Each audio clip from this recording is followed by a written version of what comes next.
मित्रांनो, आज सकाळी मी एक व्हिडिओ टाकला होता.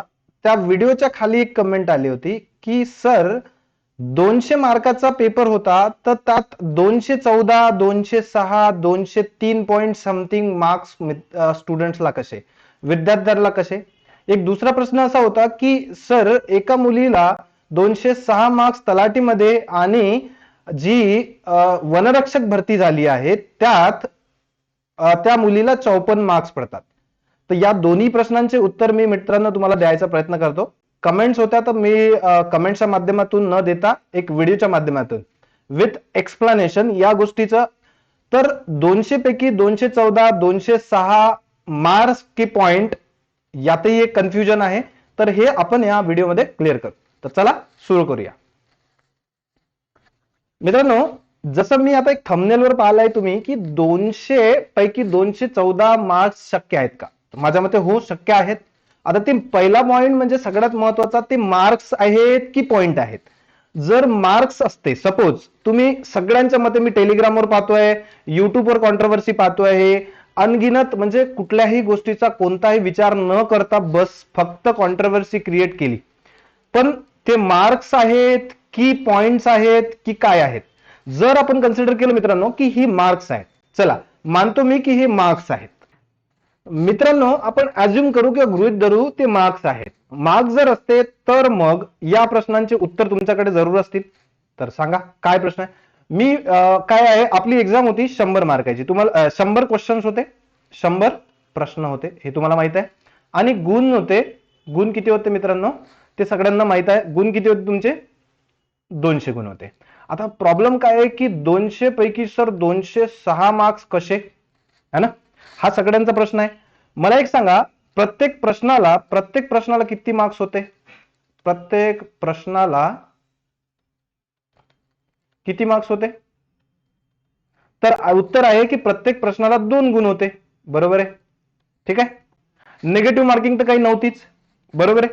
तर मग सपोज जर एक राम नावाचा मुलगा आहे, त्याने जर 80 क्वेश्चन, म्हणजे राम म्हणजे मीच, माझे 80 क्वेश्चन बरोबर आहेत फर्स्ट आन्सर की नुसार, 80 क्वेश्चन बरोबर आहे, तर मला स्कोर यायला पाहिजे होता 160.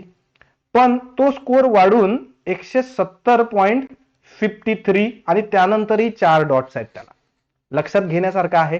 जर प्रत्येक क्वेश्चनला 2 मार्क्स जर मिळाले आणि असे क्वेश्चन जर मिळत आहेत, तर पहिली गोष्ट म्हणजे तुम्हाला आता त्याच्या नंतरचे मी तथ्य देतो. इथे 69 मार्क्स. आता ऑड नंबर, इव्हन नंबर तुम्हाला चांगल्यापैकी माहिती आहे, तुम्ही शिकले सवरले सगळे.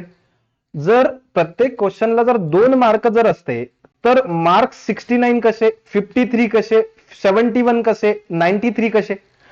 इव्हन नंबरला जेव्हा आपण एका प्रश्नाला जेव्हा 2 ने मल्टिप्लाय करू, तर आपला आन्सर इव्हन मध्ये यायला पाहिजे. ठीक आहे, मॅथमॅटिकली इव्हन मध्ये यायला इथं ऑड मार्क्स कसे, सगळ्यात महत्वाचा पॉईंट.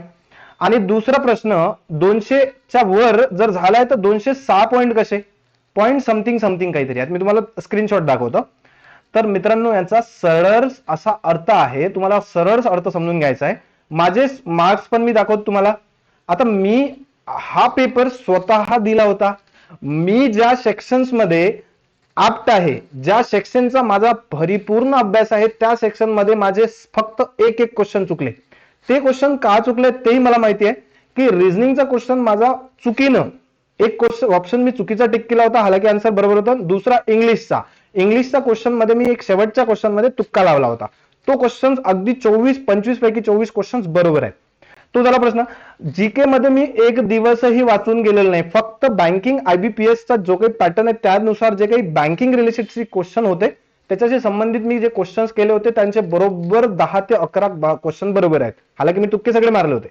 तिसरा प्रश्न, मराठी ग्रामरचा असा फारसा अभ्यास करून न जाता 20 क्वेश्चन बरोबर आहेत, जे की माझं मराठी ग्रामर रेग्युलर किंवा मराठी रिडिंग, आणि मी इनबोर्न मराठी मीडियम आणि दुसऱ्या लहान स्कूलमध्ये मराठी मीडियम मध्ये शिकलो, आणि महाराष्ट्रीयन असल्या कारणानं जेवढं मराठीचं भाषेचं ज्ञान आहे त्या बेसिसवरती 20 क्वेश्चन बरोबर आहेत. म्हणजे माझ्या मते काहीच नाही. दुसरी एक माझी स्टुडंट आहे, जी करंट आता माझ्या बॅचला आहे, जी निवली, कल्याणी म्हणून. तिचे मार्क्स 131 झाले. फर्स्ट आन्सर की नुसार 108 येत होते. म्हणजे राऊंड फिगर नाही, एक्झॅक्ट 108. आधी त्यांनी क्वेश्चन्स बरोबर पाठवले होते, तुम्हाला मार्क्स न पाठवता तर ऑब्वियस आहे तुमचे 60 क्वेश्चन बरोबर आहे तर 120 मार्क्स, 80 क्वेश्चन बरोबर आहे तर 160 मार्क्स. तर राऊंड फिगर ते पण इव्हन नंबर यायला पाहिजे. इथे तुम्ही जेव्हा नॉर्मलायझेशन केल्यानंतर पॉइंट मध्ये आहेत. आता आणखी एक गांभीर्य पहा तुम्ही तुम्ही आणखी एक गांभीर्य दाखवतो तुम्हाला की इथे 4 अंकानंतर नॉर्मलायझेशन झालंय. किती? डेसिमल नंतर 1 2 3 4 5 5 अंक आहेत मित्रांनो. 5 अंक, 5 अंकापर्यंत नॉर्मलायझेशन का केलं असेल? तुम्हाला 5 पर्यंत का दिलं असेल नॉर्मलायझेशन करून? 5 अंकापर्यंत. इथेच तुम्हाला आन्सर आहे. उगच कोणीही भडकून दिल्यानंतर तुम्ही भडकू नका. म्हणजे हालाकी मी काही सिलेक्शन लिस्ट मध्ये नाही आहे, मी पण सिलेक्ट, जर कट ऑफ 170च्या अबोव असेल तर obviously I will be out of the competition. ठीक आहे, but what is the reality? जर एक्झाम पुन्हा झाली तर याचे कॉन्सिक्वेन्सेस हे टॉपरलाही भोगावे लागतील आणि ज्यांचं सिलेक्शन नाही होणार आहे त्यांनाही भोगावं लागतंय. एक्झाम पुढे ढकलला जाईल. एक्झामचे आता जो टॉपर आहे तो आधी अभ्यास करून बसलाय, नंतरही अभ्यास करेलच. 2 महिन्यानंतर 6 महिन्यानंतर एक्झाम होईल तरी. हा, मी एक्झाम मध्ये घोटाळा झाला नाही असा शाश्वतीनं बोलत नाही आणि घोटाळा झाला आहे हेही शाश्वतीनं बोलत नाही, कारण आपल्याकडे त्याचे तथ्य नाही आहेत, आपल्याकडे पुरावे, सटीक पुरावे नाही आहेत. आणि आम्ही स्वतः पेपर दिल्यानंतर मी माझ्या वाईफने पण पेपर दिला. माझ्या वाईफचे मार्क्स कमी आहेत कारण तिची प्रिपरेशन त्या लेवलवरची नव्हती. माझ्या स्टुडंटचे चांगले मार्क्स आहेत, त्या लेवलवरची नव्हती म्हणून तिला तेवढे मार्क्स आले. नंतर तिचे मार्क्स वाढले तर तिने काही पैसे दिले नाही, मी काही पैसे दिले नाही. मी काही पैसे दिले नाही वाढवायसाठी, तिने, माझं तिचं पर्सनल कम्युनिकेशन आहे, चॅटिंग आहे माझ्याकडे, तिनेही काही पैसे दिले नाही. याचा सिंपल कंक्लुजन आहे, नॉर्मलायझेशन मेथड होऊ शकतो. There must be error in the normalization calculation, but you need to understand. जो एक पॉइंट होता की सर हे एवढे मार्क्स 200 पैकी म्हणजे 200 पैकी 200च्या वर मार्क्स कसे? तर तुम्हाला मॅथमॅटिशियन जे काही लोक तुम्हाला भडकून देत आहेत त्यांना माझा आन्सर कळलं असेल. आणि एका मित्रांनी, एका स्टुडंटनी, हालाकी त्यांचा डाऊट होता तर की सर 200 पेक्षा 200 मार्क्स जास्त आले, 206 मार्क्स आले म्हणजे याचा अर्थ घोटाळा झाला नाही.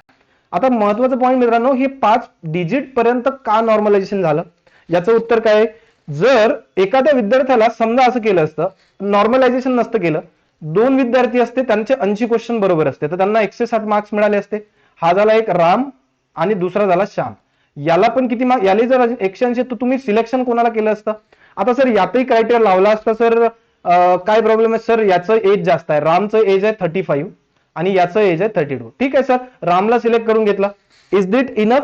आता राम सारखे आणि श्याम सारखे असे किती स्टुडंट आहेत की ज्यांचे सेम स्कोर येऊ शकतात, बरोबर आहे? तर सेम स्कोर आल्यानंतर आता इथे यांना काय झालं? नॉर्मलायझेशन केल्यानंतर काय फायदा झाला? तुम्हाला जर कळलं असेल की 5 डिजिट पर्यंत तुम्ही कंपॅरिझन करू शकता एका स्टुडंटचं. 5 या डिजिट पासून सुरुवात होईल, राईट हँड साइड पासून त्यांचं कंपॅरिझन चालू होईल की कोणाला जसं आपण समोर जाऊ डेसिमल कडे.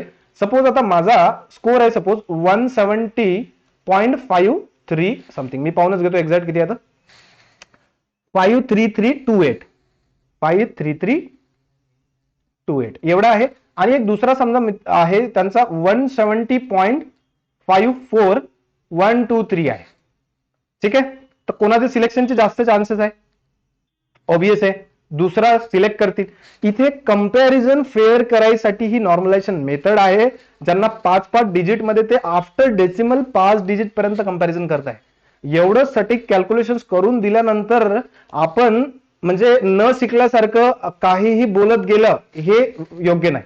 मी आणखी पुन्हा एकदा तुम्हाला म्हणतो की एक्झाम मध्ये घोटाळा झाला किंवा नाही झाला, मला काही प्रत्यक्ष अप्रत्यक्षरित्या त्यात काही माहित नाही.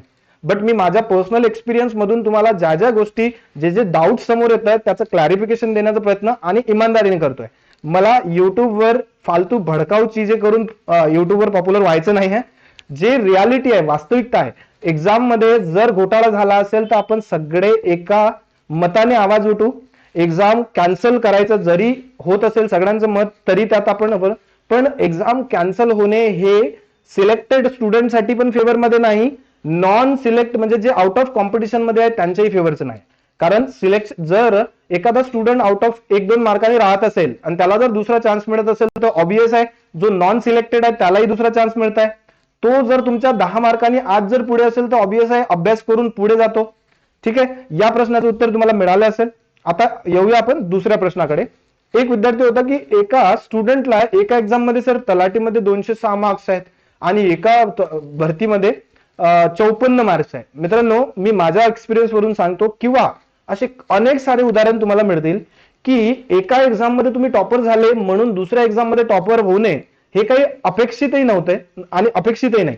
माझं एक उदाहरण सांगतो. Cat exam, this the toughest examination. I got 97 percentile in the CAT and 94 point something in the CET exam. CET जे की कॅटच्या कंपॅरिझन मध्ये 60% पण त्याची डिफिकल्टी लेवल नसते आणि कॅट मध्ये मला जास्त पर्सेंटाईल आहे, सीईटी मध्ये कमी आहे. त्याचं रिझन मित्रांनो काय आहे? कॅट ही नागपूरमध्ये होती आणि सीईटी ही जळगावला होती, तीही 200 किलोमीटर 300 किलोमीटर डिस्टन्सवर. मी ट्रॅव्हलिंग करून गेलो होतो, माझं मूड नव्हतं. हे सारे फॅक्टर्स एक्झाम मध्ये काउंटेबल आहेत. तुम्ही युपीएससी वाला मुलगा तलाठीमध्ये टॉप करेल असं जरुरी नाही, बँकिंग वाला मुलगा तलाठीमध्ये टॉप करेल असंही नाही. वेगवेगळ्या एक्झामचा वेगवेगळा क्रायटेरिया आहे, वेगवेगळे फॅक्टर्स असतात एक्झाम मध्ये. लक फॅक्टर, युअर माइंडसेट. 2 घंट्यात तुम्ही काय केलं, तुम्ही वर्षभर काय केलं, दॅट इज नॉट काउंटेबल. शेवटच्या त्या 2 घंट्यात तुम्ही काय केलं, दॅट इज काउंटेबल. तुम्ही हुशार किती आहे, किती हुशार नाही, हे काही काउंटेबल नाही. तर तुमचे सगळे संभ्रम दूर झाले असेल. आणखी एका मित्रांचा होता की सर एक खट्टा आपण एका ग्राउंडवर पेपर घ्यायला पाहिजे, खुल्या मैदानावर घ्यायला पाहिजे, की सगळं खुल्या मैदानावर स्ट्रिक्ट बंदोबस्तात एक्झाम घ्यायला पाहिजे.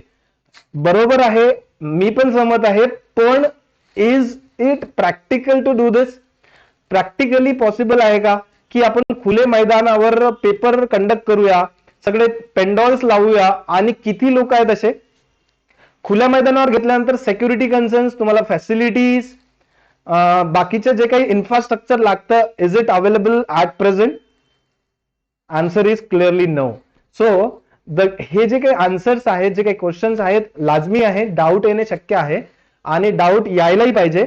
बट रागाच्या भरात किंवा कोणी सांगितलेल्या भरात, एखादा व्हिडिओ पाहून किंवा कुठं काही पाहून आपण भावनेच्या भरात सगळं बोलून द्यायचं किंवा व्हायचं सिस्टमच्या अगेन्स्ट मध्ये नाही. मी कोणाच्या फेवर मध्ये नाही, कोणाच्या अगेन्स्ट मध्ये नाही. But what is the reality?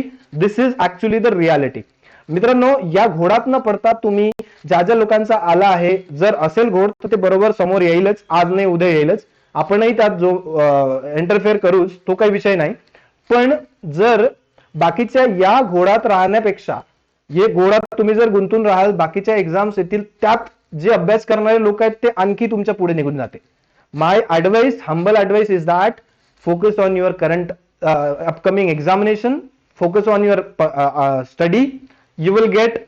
आणि आमचे मार्क्स, माझे मार्क्स 10 ने वाढले, याचा अर्थ आम्ही काही पैसे दिलेले नव्हते आणि बाकीचे स्टुडंटनी काही कोणाला पैसे दिले नाही, कोणाला अप्रोच केलं नाही. Even what is the reality student, मी दुसरी आन्सर की पण पाहिली नाही, फर्स्ट आन्सर की पाहिली होती. ऍज पर माय नॉलेज जेवढे क्वेश्चन्स मी सिलेक्ट केले होते ते क्वेश्चन्स माझ्या मते सगळे बरोबर होते. मॅथमॅटिक्सचे इव्हन माझ्या स्टुडंट्सनी मला आन्सर की पाठवल्या, वेगवेगळ्या स्टुडंटनी पाठवल्या, माझ्या स्टुडंटनी पाठवल्या, काही मित्रांनी पाठवल्या, काही प्रिपरेशन करताना त्यांनी इव्हन चुकीचे आन्सर टिक केले होते, त्यांचे करेक्शन करून मी त्यांना पाठवले, तर तेही बरोबर आहेत. ऍज पर द आन्सर की म्हणून नाही, आन्सर की काही असो, आपल्या नॉलेजनुसार बरोबर आहे. So I hope you got this. सगळ्यांना आपले आन्सर्स मिळाले असेल. तर 206 कसं शक्य आहे? तर हे नॉर्मलायझेशन केलेलं आहे म्हणून शक्य आहे मित्रांनो. तर यात काही शंका कुशंका तुम्ही करू नका. बस असं होऊ शकतं, फक्त करप्शन जर असेल, 30 लाख 40 लाखाची जी गोष्ट चालू आहे, मी आता कमेंट्स मध्ये वाचलाय सर 30 लाख रुपये त्यांना ऑफर केले, 40 लाख रुपये, दॅट इज इलिगल. आता ते तर आपली त्यावर इन्व्हेस्टिगेशन बसायला पाहिजे कायद्यानुसार. म्हणजे स्टेट गव्हर्नमेंट नसेल करत तर ती कोर्टाने करायला पाहिजे. म्हणजे एक SIT ज्याला म्हणतो आपण, ती नेमून त्याची स्वायत्त एक चौकशी व्हायला पाहिजे. हा एक मुद्दा आपला व्हॅलिड आहे. पण अनर्थ आणि निरर्थक गोष्टींवर डिस्कशन्स करून, अलिगेशन्स लावून जी काही ट्रान्सपरंट प्रोसेस चालली आहे त्या प्रोसेसला आपण बदनाम करू नये. ठीक आहे. सो धन्यवाद. Sorry for any misleading. माझ्याकडून काही चूक झाली असेल तर I am very sorry for this. Bye bye, take care.